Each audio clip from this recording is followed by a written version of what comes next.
നമസ്കാരം. ഇന്നലെ women's world കപ്പിൽ ഒരു ത്രില്ലിംഗ് ആയിട്ടുള്ള മാച്ച്, സൂപ്പർ ഒരു മാച്ചായിരുന്നു ഇന്ത്യ vs സൗത്ത് ആഫ്രിക്ക.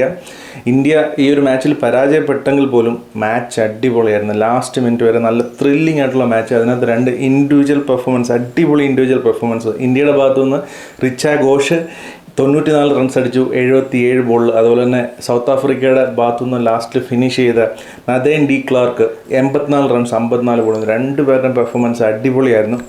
ഇന്ത്യയാണ് ഫസ്റ്റ് ബാറ്റ് ചെയ്ത് 251 റൺസ് അടിച്ചു. ഫസ്റ്റ് ബാറ്റ് ചെയ്തിട്ട് ഓപ്പണിംഗ് പെയർ എപ്പോഴത്തെ പോലെ നല്ല രീതിയിലൊരു സ്റ്റാർട്ട് ഇന്ത്യക്ക് കൊടുത്തു. പക്ഷേ മിഡിൽ ഓർഡർ അത് കഴിഞ്ഞിട്ട് നല്ല രീതിയിൽ കൊളാപ്സ് ആയി. പക്ഷേ അവിടുന്ന് റിച്ച ഘോഷ് ഒരു സൂപ്പർ ഇന്നിങ്സ് പാർട്ട്ണർഷിപ്പ് ബിൽഡ് ചെയ്തിട്ട് ഇന്ത്യയെ 251 എന്ന് പറഞ്ഞാൽ നല്ലൊരു സ്കോറിലേക്ക് എത്തിക്കാനായിട്ട് സാധിച്ചു. സൂപ്പർ ബാറ്റിംഗ് ആയിരുന്നു. നല്ല സ്ട്രൈക്ക് റേറ്റിൽ പാർട്ട്ണർഷിപ്പ് ബിൽഡ് ചെയ്തുകൊണ്ടുള്ള ബാറ്റ്. അതിനകത്ത് സ്നേഹ് റാണ 33 റൺസ് അടിച്ച് 24 ബോളിൽ 33 റൺസ് അടിച്ചു. നല്ല രീതിയിൽ സപ്പോർട്ട് ചെയ്ത് ഇന്ത്യ അങ്ങനെ നല്ലൊരു സ്കോറിലേക്ക് എത്തി. തിരിച്ച് ബാറ്റ് ചെയ്യാൻ ഇറങ്ങി സൗത്ത് ആഫ്രിക്കയ്ക്ക് ആദ്യം തന്നെ ഒരു തകർച്ചയായിരുന്നു. അതിന് തുടക്കമിട്ടത് ഇന്ത്യയുടെ ക്രാന്തി ഗൗഡാണ്. ആ ഒരു ക്യാച്ച് ഫസ്റ്റ് വിക്കറ്റിൽ 3-ാമത്തെ ഓവറിൽ ഒരു ക്യാച്ച് എടുത്തു. ഈ ടൂർണമെൻറ്റിൽ തന്നെ ഏറ്റവും മികച്ച ക്യാച്ചായിട്ട് മാറാൻ പോകുന്ന ഒരു ക്യാച്ചാണ്. റിഫ്ലെക്സ് ടൈം വളരെ കുറഞ്ഞ ഒരു വുമൻസ് ക്രിക്കറ്റിൽ ഇങ്ങനെ ഒരു ക്യാച്ച് കാണാൻ സാധിച്ചത് വളരെ സന്തോഷമുണ്ട്.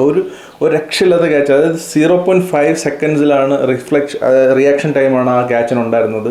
ആ ഒരു ഫോളോ ത്രൂവിൽ ഒരു പേസ് ബോളർ അത് എടുക്കുക എന്ന് പറഞ്ഞാൽ ഇറ്റ്സ് ഇമ്പോസിബിൾ, അൺബിലീവബിൾ ആയിട്ടുള്ളൊരു ക്യാച്ചായിരുന്നു. അവിടെ നിന്ന് സൗത്ത് ആഫ്രിക്ക ചെറിയ രീതിയിൽ തകർന്നു. പക്ഷേ അവരുടെ ക്യാപ്റ്റൻ ലോറ വോൾഫോർഡ് ഒരു നല്ലൊരു ഇന്നിങ്സ് കളിച്ചു. 111 ബോളിൽ 70 റൺസ് അടിച്ചുള്ളൂ. പക്ഷേ ആ ഒരു ഇന്നിങ്സിൻ്റെ ഇമ്പോർട്ടൻസ് വളരെ വലുതായിരുന്നു സൗത്ത് ആഫ്രിക്കയുടെ ഈ ഒരു വിജയത്തിൽ. അവിടെ നിന്ന് ഇന്നിങ്സ് ആ ഒരു സൈഡിൽ നിന്ന് വിക്കറ്റ് ബുക്കൗട്ട് ഇരുന്നപ്പോഴും പുള്ളിക്കാരെ അവിടെ ഒരു സൈഡിൽ നിന്ന് ഇങ്ങനെ ബിൽഡ് ചെയ്തുകൊണ്ട് വന്നു. പക്ഷേ സൗത്ത് ആഫ്രിക്കയെ സംബന്ധിച്ച് ഏറ്റവും വലിയ ടേണിംഗ് പോയിന്റ് ആയത് ആ 6 വിക്കറ്റിൽ വന്ന പാർട്ട്ണർഷിപ്പാണ്. അതിനകത്ത് ക്ലോവി ട്രയോണും അതുപോലെ തന്നെ നദേൽ ഡി ക്ലാർക്കും നമ്മൾ പറഞ്ഞ ഈ ഒരു രണ്ട് പേരും കൂടെ ഒരു പാർട്ട്ണർഷിപ്പിൽ 69 റൺസാണ് 60 ബോളിൽ. ആ ഒരു പാർട്ട്ണർഷിപ്പ് മിഡിൽ ഓവേഴ്സിൽ ആ എടുത്ത റൺസ് വളരെ വാല്യുബിൾ ആയിരുന്നു. അവിടെയാണ് ഇന്ത്യയെ സൗത്ത് ആഫ്രിക്ക ഓവർടേക്ക് ചെയ്ത് പോയത്. പിന്നീട് ഈ ക്ലോവി ട്രയോൺ ഔട്ടായതിനു ശേഷവും നദേൽ ഡി ക്ലാർക്കിൻ്റെ ഒരു ബാറ്റിംഗ് ഉണ്ടായിരുന്നു. ആ വാലറ്റത്തെ കൂട്ടുപിടിച്ചിട്ട് 41 റൺസാണ് അതിനുശേഷം ആ ഒരു ലാസ്റ്റ് വിക്കറ്റ് പാർട്ണർഷിപ്പ്, അതായത് 7th വിക്കറ്റ് പാർട്ണർഷിപ്പിൽ 41 റൺസാണ് അവർ അടിച്ചു കൂട്ടിയത്. അതിനകത്ത് സ്ട്രൈക്ക് നോൺ സ്ട്രൈക്കറിന് ടൈലറിന് കൊടുക്കാതെ കീപ്പ് ചെയ്തത്. അതിൽ മെയിനായിട്ട് പറയേണ്ടത് 17ാമത്തെ ഓവറിൽ ക്രാന്തി ഗൗഡിനെ 18 റൺസ് അടിച്ച ഓവറുണ്ട്. ആദ്യത്തെ 3 ബോളിൽ 2 സിക്സും 1 ബൗണ്ടറിയും. ഇന്ത്യ പതറിപ്പോയൊരു സമയം.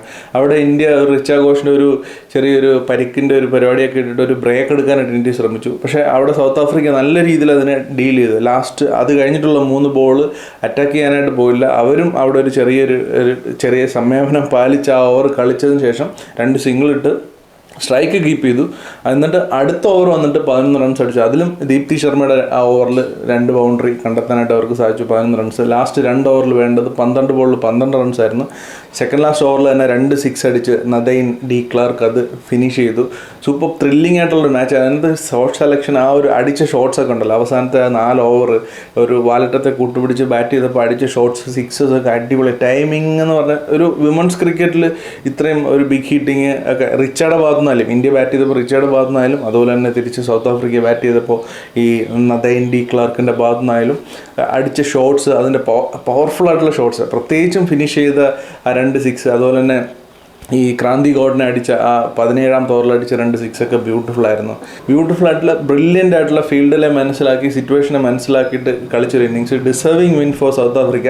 എന്തായാലും ഇന്ത്യക്കും സൗത്ത് ആഫ്രിക്കയ്ക്കും ഇപ്പോൾ 2 വിജയവും 1 പരാജയമാണ് ഇപ്പോൾ ഉള്ളത്. ഇന്ത്യ പോയിന്റ് ടേബിളിൽ 3-ാം സ്ഥാനത്തും സൗത്ത് ആഫ്രിക്ക പോയിന്റ് ടേബിളിൽ 4-ാം സ്ഥാനത്തുണ്ട്.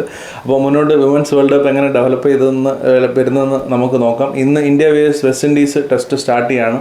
അതിനെപ്പറ്റിയുള്ള പ്രിവ്യൂ ഒന്നും ശരിക്കും പറഞ്ഞാൽ ചെയ്തിട്ടില്ല. ഒരു ഇൻട്രസ്റ്റ് തോന്നുന്നില്ല എന്നുള്ളത് തന്നെയാണ് അതിൻ്റെ റീസൺ. എന്തായാലും ഇന്ന് ഇൻട്രസ്റ്റിംഗ് ആയിട്ട് വെസ്റ്റ് ഇൻഡീസ് എന്തെങ്കിലും ഫൈറ്റ് ബാക്ക് കൊടുക്കാനായിട്ട് വെസ്റ്റ് ഇൻഡീസിന് സാധിക്കുമോ എന്നുള്ളത് നമുക്ക് നോക്കാം.